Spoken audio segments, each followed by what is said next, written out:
Hi, everyone. My name is Jennifer Cross, and I am here for a feminine moment to talk about actually masculine characteristics, because we have been talking a lot about feminine power. And so we've invited Dr. Forsyth here, Dixie's husband, and we are going to be talking about and learning about masculine power and masculine characteristics, so we can all learn to identify that and understand why that energy is so important. Yeah. You guys want to?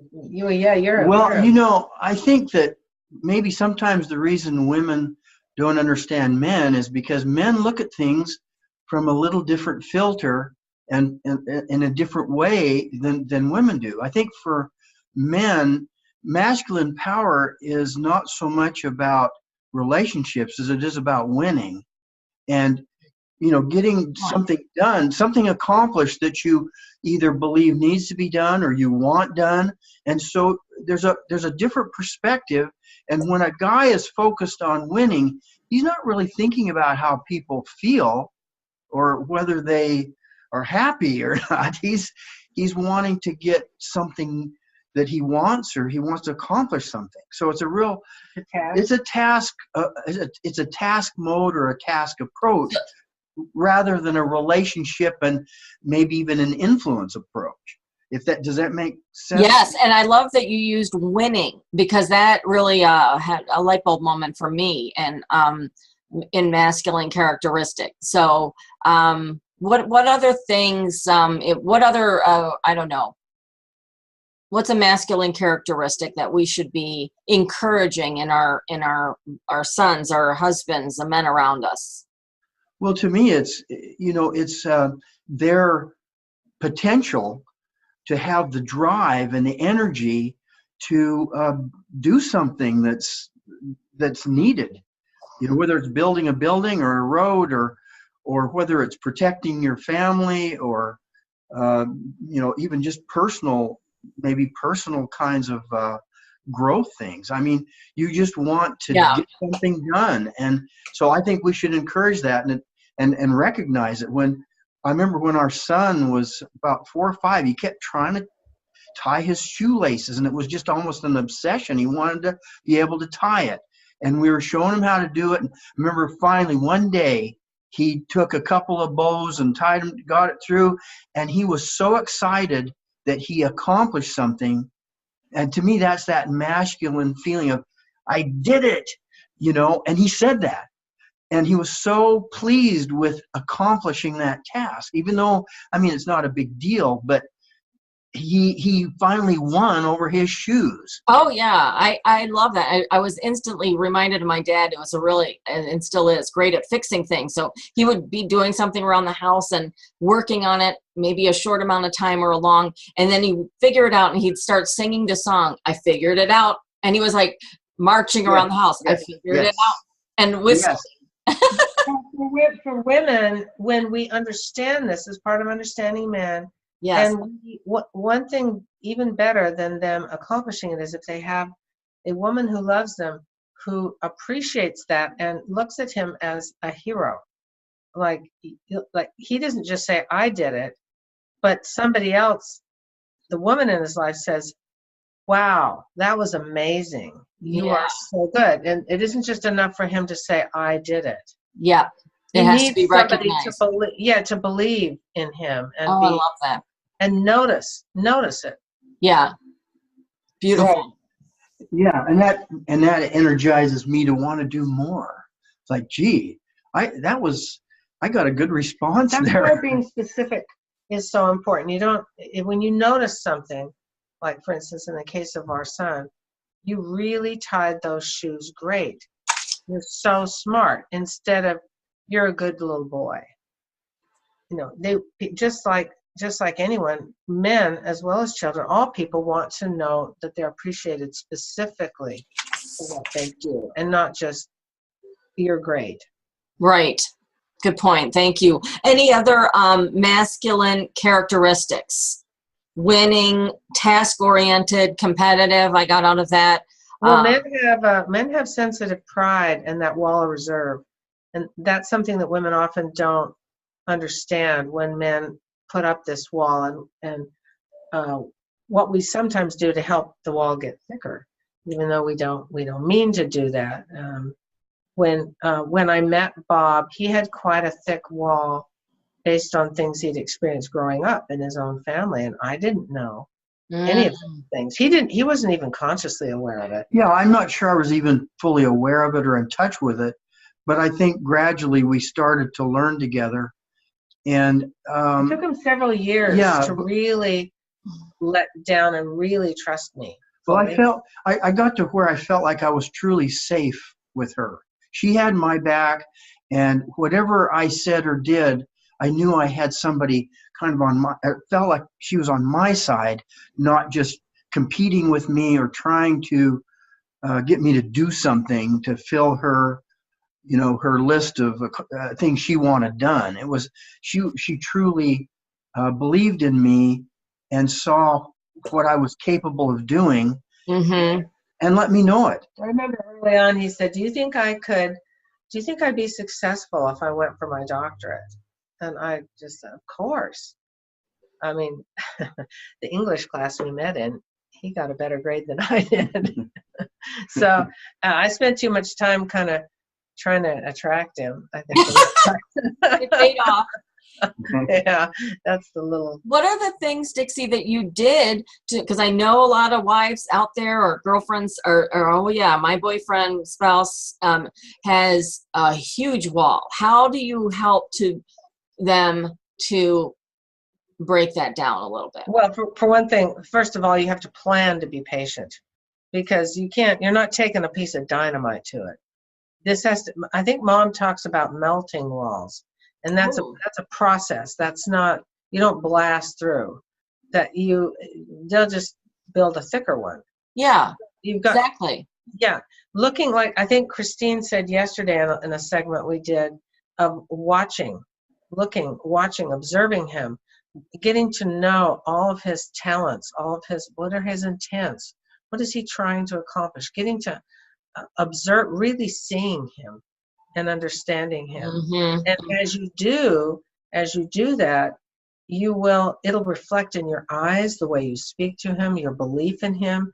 And men have closely guarded prides for the most part, and it depends on his history, what he's been through. If he's been married before, it might be rather thick and protected. I don't think you can fake this either. I think if in my heart I really feel something and believe it, others can sense that, even though I don't say the words of it. I could sense, I really believed that Dixie not just was saying she admired me, or there was something there that was beyond words. Sometimes you can hear something that isn't said. Yeah. Or you can see something that isn't really seeable, because you're in tune, or you're receiving a message with a different part of you, I guess you could say, rather than just hearing the words. We all do that. You hear, now politicians are hard because they can be very convincing.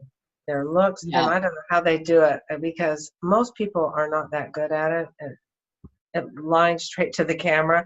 But but most people have a lot of giveaways. And if you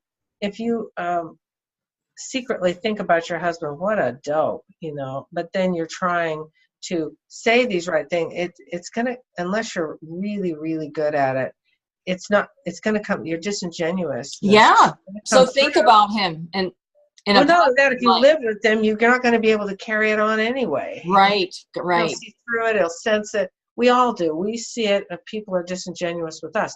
Maybe not the first time, but eventually you get this feeling of, there's something kind of weird about that person. They say this, but they do this. And at first, if you're nice people, like a lot of women are, we try to say, well, they were just tired or whatever. But eventually you kind of have to admit, that person, they say this, but they never act on it. So, great point. You don't feel it. And so you what you believe is your feelings. More than your words. Yeah, we all do. That's such a great point.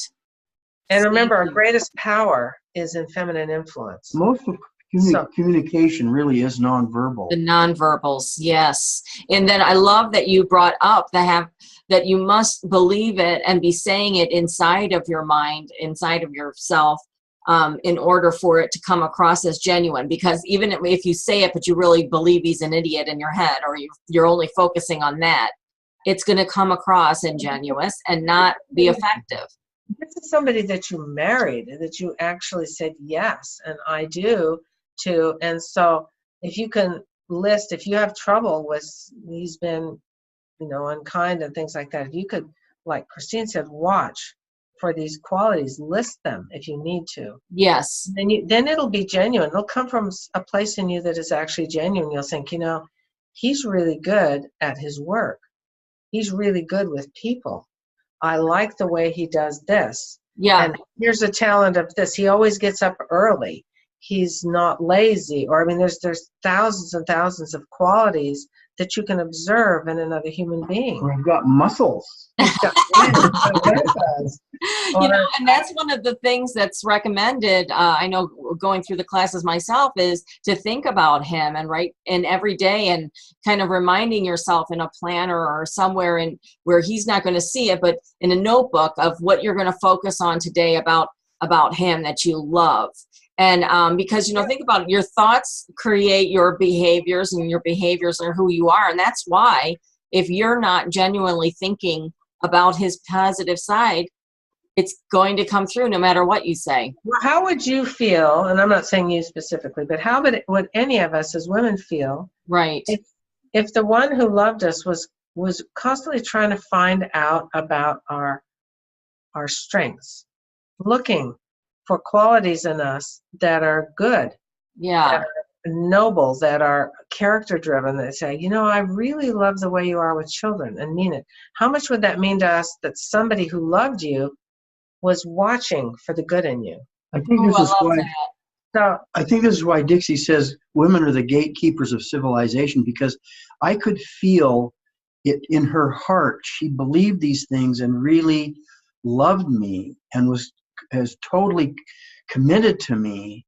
My heart started to change too in response to that, because that's what started to melt the wall. Wall melted. Yeah, that's my wall melting. I could feel that, and it wasn't necessarily something said as much as something I could feel. And so, in a way, she kind of almost helped train my heart to her level of heart development. When you look at the millennia of generations that have been on this earth, and the civilizations, ancient Egypt and Rome and all these, the Chinese empires and things like that have happened, and you see the rise and decay of nations, they're all connected to the family, to women being gatekeepers of civilization. Quality of relationships. This is not, people misunderstand this and think this is all about governments and power and all this stuff. It plays a part, but the foundation of that is human beings, men and women, and the quality of relationships, because families build nations. Mm-hmm. Build strong families, you have strong nations. Yes. Wonderful. We're about the foundation of this whole thing. Thank so whatever you. country you are in, you can have an influence in your nation. Wonderful.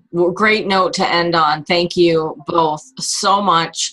Have a great day. Everyone watching, please comment below, like and share, and send us your questions. We're interested in answering them during our little feminine moment videos. And don't give up. We're keeping a list. We're keeping a list. We keep a list. Don't give up. If we haven't answered yours yet, don't think we are not going to. Yes, or even private message either of us so that we for sure aren't missing it in the comments, okay? Okay. Have a great day. I'll talk to you later, all right, guys? Thanks, Jenny. Okay. You're welcome. Bye-bye.